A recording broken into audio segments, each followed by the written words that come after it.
श्री थोल तिरमा बलावन जी।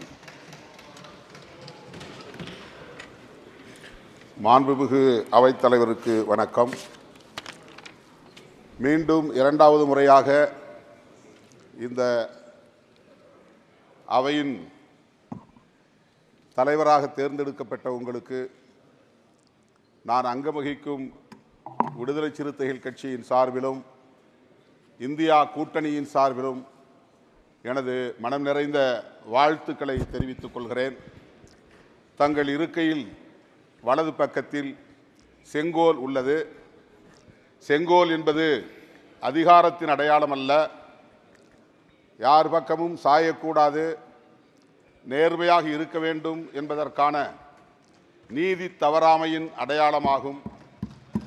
இந்த இருக்கையின் அழகே நீதி தவறாமைதான்.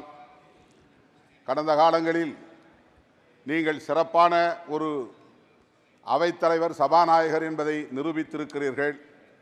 ஆனால் ஆளுங்கட்சிக்கு ஒரு சார்பாகவும் எதிர்க்கட்சிக்கு ஒரு வகையாகவும் அணுகியிருக்கிறீர்கள் என்பது அனைவரும் அறிந்த உண்மை. ஆளுங்கட்சி என்பது ஆட்சி அதிகாரத்தோடு இருக்கிற ஒரு வலுவான கட்சி. ஆகவே ஆளுங்கட்சி சார்பு நிலை இருக்கக்கூடாது என்பதைத்தான் இங்கே எதிர்க்கட்சி தலைவர்கள் கோரிக்கையாக வைத்திருக்கிறார்கள். கடந்த முறை பல்வேறு மசோதாக்களை பண மசோதா என்று ஆளுங்கட்சி அறிமுகப்படுத்தியது.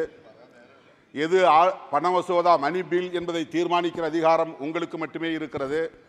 அந்த அதிகாரத்தை தவறாக பயன்படுத்திய ஆளுங்கட்சி மீண்டும் அத்தகைய முயற்சியை மேற்கொள்ளலாம். அதற்கு ஒருபோதும் நீங்கள் ஈல்டு ஆகக்கூடாது, வளையக்கூடாது என்பதை ஒரு வேண்டுகோளாக வைத்து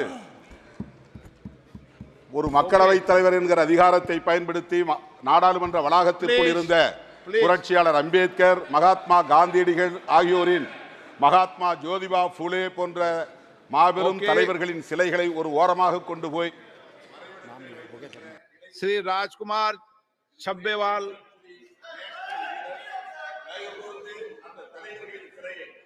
आप कोई किसी सदस्य का वकील मत बना करो प्लीज।